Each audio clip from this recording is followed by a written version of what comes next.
Hello हाय लोगोफोर नोंथांमोनखौ गिबियावनो खुलुमनाय थाबाय। दायो क'क्राझार दतमा टु थांनो ओंखारदों आरोना। एबसुनि सेन्ट्रेल एबसुनि प्रग्राम दङ 57 एनुवेल कनफारेन्स बेयाव थांनो ओंखारदों जों दायो बरदंग आनसलिक एबसुनिफ्राय। नोंथांमोना आंनि भिडिअखौ मोजां मोनदोंबा नायलांबाय थादो आरो लोगोसे लाइक आरो साबस्क्राइब खालामना होदो। आं नोंथांमोननो भिडिअखौ देखायलांबाय थानोसै माबायदि जायो ना होमबा।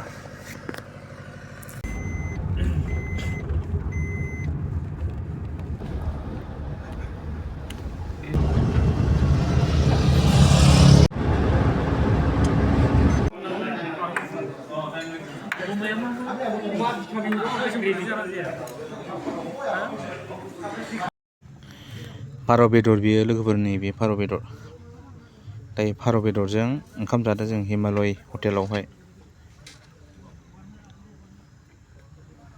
नायबाय था लोगोफोर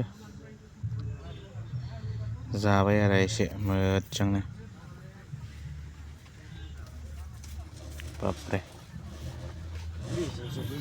बिराद गोथावमोनलै फारौ बेदरजों ओंखाम जालायना खम गोथाव जागोन बे। नायलाय बिराद बुरजा जाबायलां।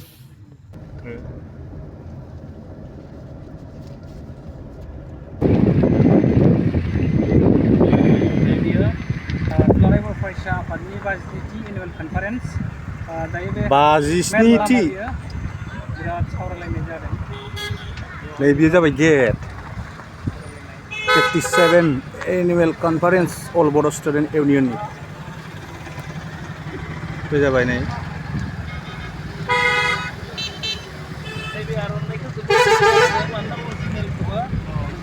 खेमा जाजोबाखै दासो बानायगासिनो। नै नायदो दंबावो गाबोन खोन्थाजोबगोन। दिनै बेखिनिखौनो खोन्थागोन दै लोगोफोर।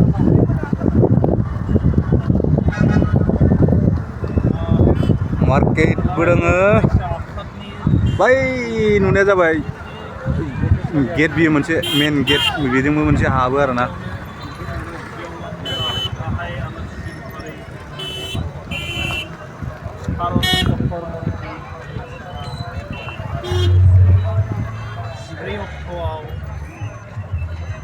इडुकेसन सेमिनारजों लोब्बा लाखिनानै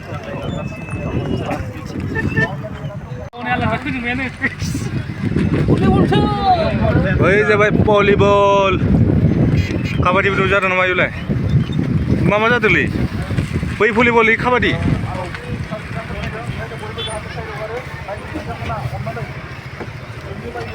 बिलिफांनि अखाफोर दे सों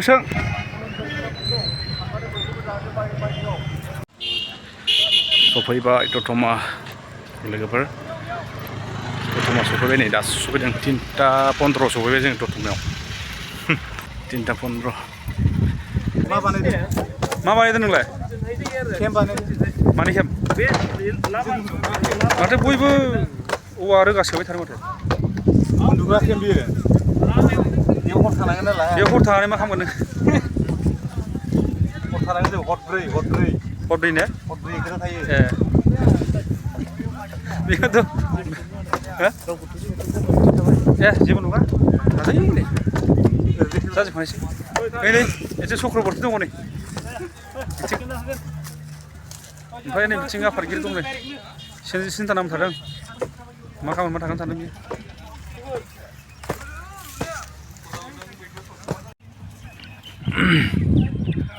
केम्प लुबाय आरो नै जोंना केम्प नैबे उदालगुरि आनसलिक बैयो जोंनि बर' आनसलिक केम्प लुनानै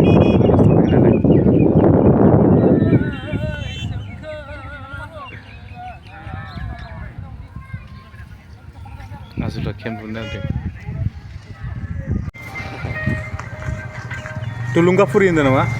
उपेन्द्र ब्रह्मखौ फबनाय जायगाया बेनो आरोना। दतमा थुलुंगाफुरि उपेन्द्र ब्रह्म फबनाय जायगाखौ सफैबाय दायो। जों दायो नायहैनोसै। चलो मानसि दंखायोलै बेयावनो। मानसि दोनखायो थुलुंगाफुरि उपेन्द्र ब्रह्म इउएन ब्रह्मखौ बेयावनो फबदोंमोन आरो थुलुंगाफुरि जों फाउन्डेसन जायगा बेखौ फबनाय जादोंमोन नैबे जायगायानो आरो फिथा होगोन बे सानथामाव बनायसिगोन र' बेखौ डेक'रेसन बानाय बेखौ गोदान बानायगासिनो बेनो आरो फबनाय जायगाया नैबे